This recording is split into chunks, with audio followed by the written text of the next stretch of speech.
Après des années à prendre soin d'eux, mes enfants m'ont traité comme un étranger. Jusqu'au jour où je leur ai révélé le plan que j'avais dissimulé pendant des décennies. Après des années à prendre soin d'eux, mes enfants m'ont traité comme un étranger. Jusqu'au jour où je leur ai révélé le plan que j'avais dissimulé pendant des décennies.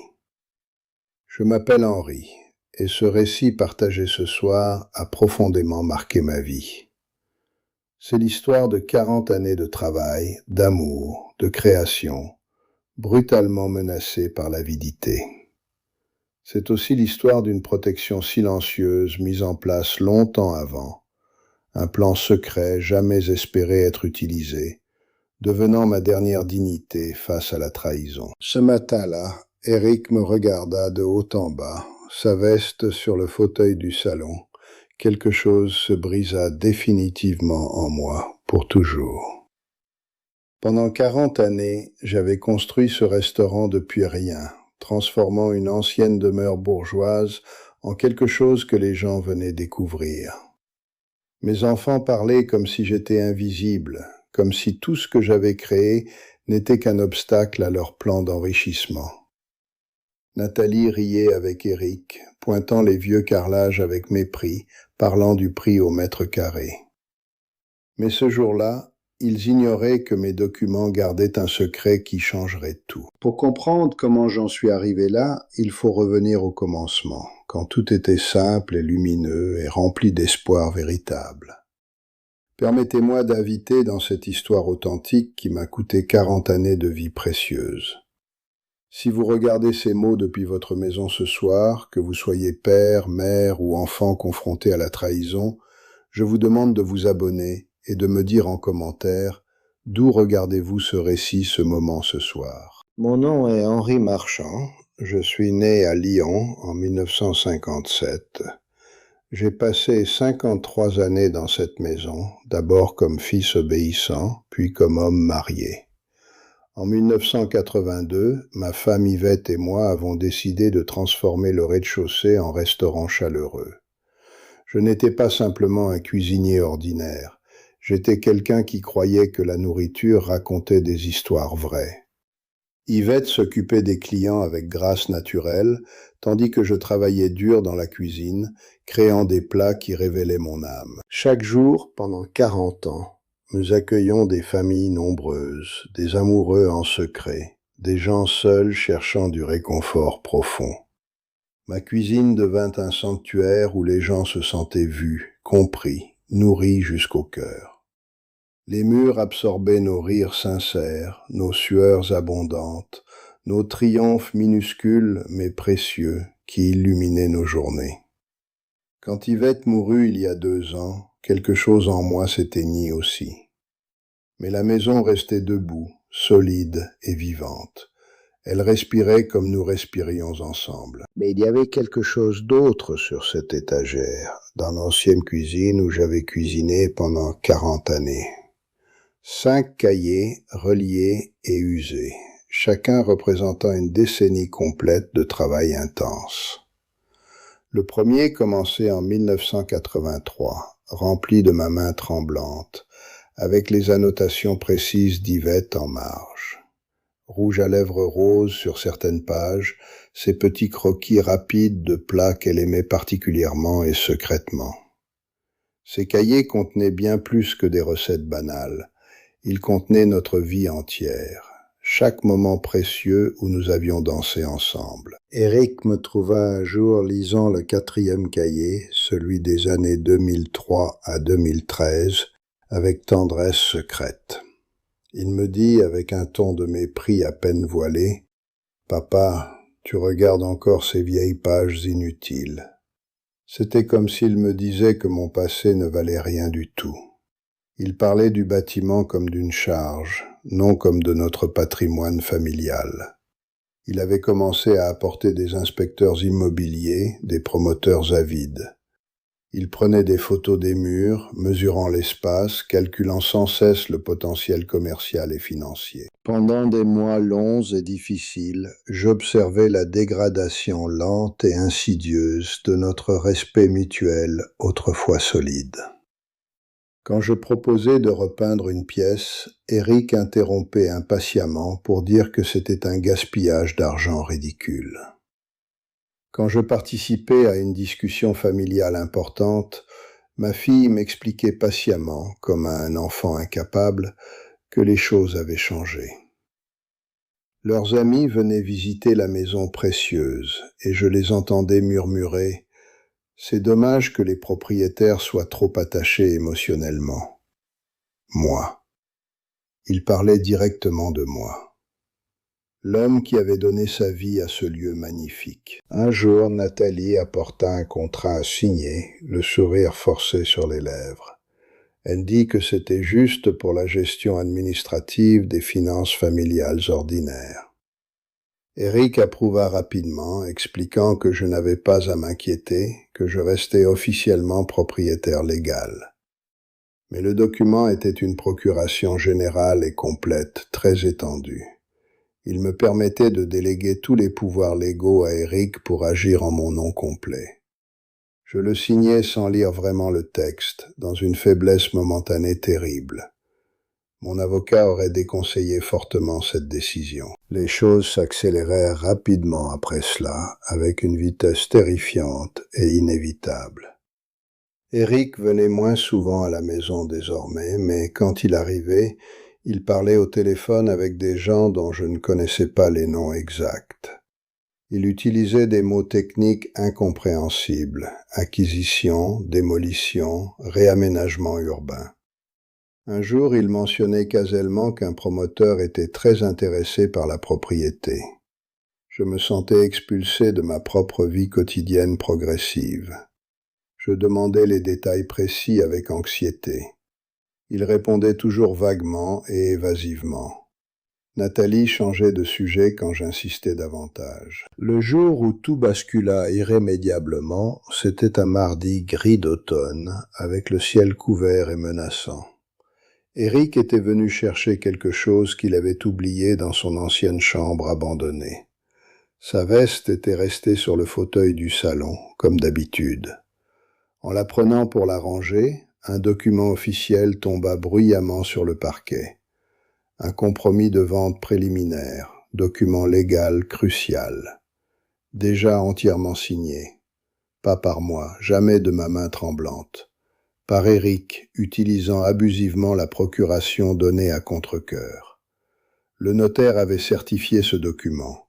Le promoteur avait signé également. La vente était déjà en cours sans mon consentement. Je lus ce papier maudit 3 fois d'affilée, chaque mot enregistrant une trahison profonde et irréversible.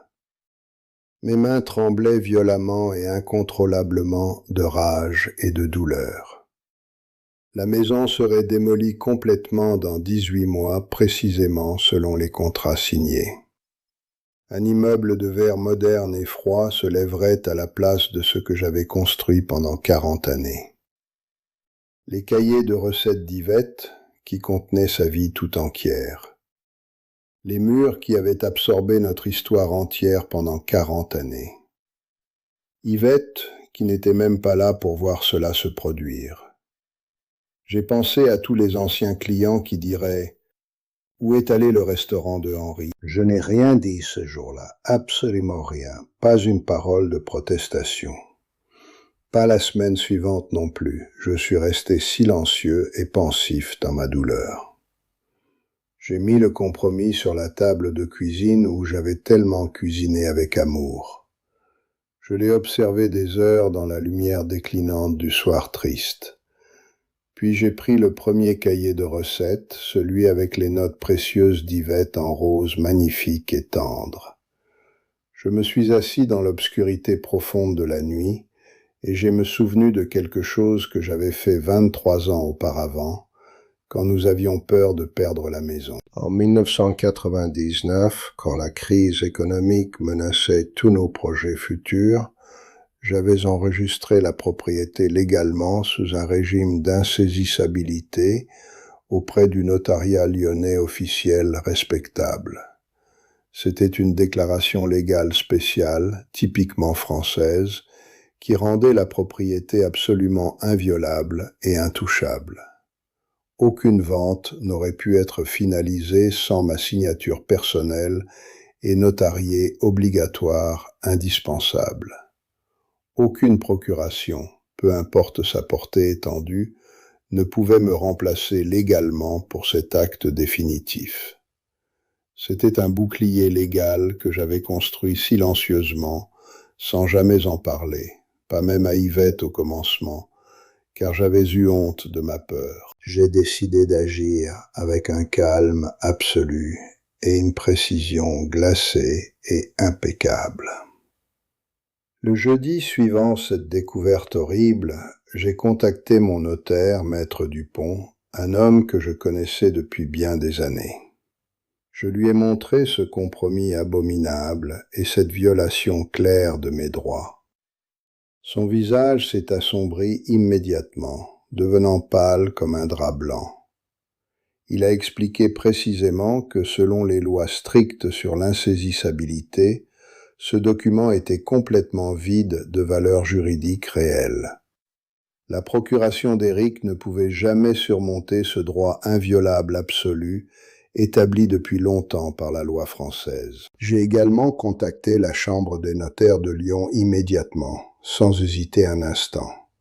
J'ai présenté une plainte formelle et officielle contre le notaire qui avait certifié cette procuration irrégulière et dangereuse. C'était une violation grave et inexcusable de protocoles professionnels établis depuis longtemps. En même temps, j'ai commencé à organiser mes 5 cahiers précieux et sacrés. J'ai décidé de les déposer légalement auprès de l'Institut national du droit d'auteur français. Chaque cahier a été enregistré comme propriété intellectuelle distincte sous mon nom complet et mon identité légale. Personne ne pouvait les vendre ou publier sans permission écrite officiellement. Mon avocate, Maître Laurent, m'a aidé à structurer cette protection légale complète et impeccable. Elle m'a expliqué clairement que j'avais le droit absolu et inviolable de protéger mon héritage créatif et personnel. Les recettes, les annotations précieuses d'Yvette, tout cela était maintenant légalement le mien seul. Pas de succession confuse après ma mort, pas d'interprétation juridique ambiguë possible. Simplement, Henri Marchand a créé et possède exclusivement ces cahiers. Ils ne pouvaient pas être utilisés par mes enfants ingrats pour faire de l'argent facile, pour écrire un livre commercialisé ou pour n'importe quel usage personnel ou public sans autorisation écrite certifiée. Je n'ai rien dit à Éric ni à Nathalie pendant 4 semaines entières de silence tendu et pesant. Je continuais à vivre normalement dans la maison, à cuisiner dans la cuisine, à regarder les cahiers sur l'étagère avec affection et gratitude. Ils vivaient dans leur illusion complète. Éric parlait au téléphone avec le promoteur quotidiennement, ses conversations devenant excitées. Nathalie avait commencé à choisir des meubles de luxe pour sa nouvelle maison hypothétique, basée sur les profits massifs qu'elle attendait recevoir bientôt. Ils discutaient déjà de la façon de diviser l'argent prévu entre eux deux. Puis vint le jour où Éric reçut une lettre officielle, rouge et intimidante, de la Chambre des notaires respectables. Il pâlit visiblement, tout son teint devenant blanchâtre d'horreur pure. Il me demanda, la voix dure et menaçante, « Qu'as-tu fait, papa? Pourquoi ?» J'ai répondu avec un calme apparent et serein que j'avais simplement protégé ce qui m'appartenait légalement et moralement. Le notaire qui avait certifié la procuration avait reçu un avertissement formel de la Chambre. La procuration elle-même était remise en question juridiquement par les autorités. Le compromis de vente, annulé complètement et définitivement par la loi française inévitable. Éric essaya désespérément de trouver une solution juridique quelconque avec ses avocats coûteux et expérimentés. Il engagea les meilleurs avocats du pays, les plus prestigieux. Mais il n'y en avait aucune possible, aucune échappatoire légale imaginable face aux protections que j'avais établies. Le régime d'insaisissabilité était absolument imparable et inévitable, protégé par des siècles de jurisprudence française solide. C'était du droit français ancien, classique et solide, immuable depuis des siècles. Il n'y avait aucun moyen légal de contourner ma signature personnelle obligatoire. Nathalie s'était mise en colère terrible et mémorable. La pire partie pour eux était que j'avais également pris contact avec une fondation d'art culinaire basée à Paris, institution prestigieuse et renommée, une institution respectable et bien établie depuis de nombreuses années. Je leur avais offert solennellement la maison, avec les cahiers, à ma mort inévitable, pas à mes enfants ingrats et cupides, à cette fondation altruiste. Elle serait transformée en école de cuisine, un lieu où les jeunes chefs pourraient apprendre à raconter des histoires authentiques avec la nourriture vivante. La vie entière que j'avais créée serait préservée et transformée en quelque chose de beau et de durable et d'éternel. Un jour, Eric vint avec son avocat prestigieux pour me demander gravement si je reconsidérais cette décision irréversible. Il dit que je ruinais complètement nos relations familiales. Il dit avec colère que je me comportais comme un enfant stupide. L'avocat évoqua des possibilités d'appel juridique, des recours divers. Mais, en fin de compte, il n'avait absolument aucune chance légale de réussir face au droit français immuable. Je possédais ce qui était à moi légalement et moralement, et je l'avais protégé intelligemment bien avant même qu'il ne sache de ma trahison certaine et prévisible par instinct. Je ne haïs pas mes enfants, c'est important que vous le sachiez absolument. Je les plains profondément de leur aveuglement spirituel. Ils avaient une mère qui les aimait inconditionnellement tous les jours de sa vie. Un père qui leur avait donné tout ce qu'il avait, sans réserve ni limite. Une maison remplie de souvenirs précieux et magnifiques. Mais ils n'ont vu que de l'argent et de la richesse future. Ils n'ont pas compris que l'argent s'envole facilement avec le vent du temps, alors que l'amour reste gravé profondément dans les murs, dans les cahiers, dans les histoires racontées à travers les générations. Maintenant, je suis assis tranquillement dans ma cuisine, seul avec mes pensées et mes souvenirs précieux. Les 5 cahiers sont sur l'étagère où ils ont toujours été, intacts et sûrs et préservés. Je peux voir l'écriture de ma main vieille et tremblante, puis celle d'Yvette qui apparaît page après page progressivement, ses annotations roses devenant plus espacées à la fin. Je pense à tous ces clients, à toutes ces vies que nous avons touchées ensemble. Je pense à la fondation qui transformera cet endroit en école. Je pense à des jeunes chefs qui apprendront ici, utilisant mes cahiers, comprenant que cuisine est déclaration d'amour pur. Eric ne m'appelle plus jamais, pas une fois. Nathalie non plus, jamais, pas une seule fois depuis ce jour funeste. Ils ont leur vie maintenant, leur maison, leur famille propre et séparée, très loin de moi. Peut-être qu'un jour, quand je serai parti définitivement, ils visiteront cette école de cuisine.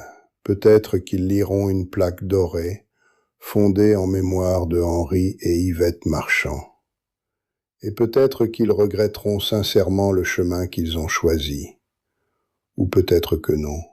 Je ne peux pas changer leur cœur fermé. Mais j'ai sauvé ce qui importait vraiment. Cela vous fait réfléchir profondément, n'est-ce pas?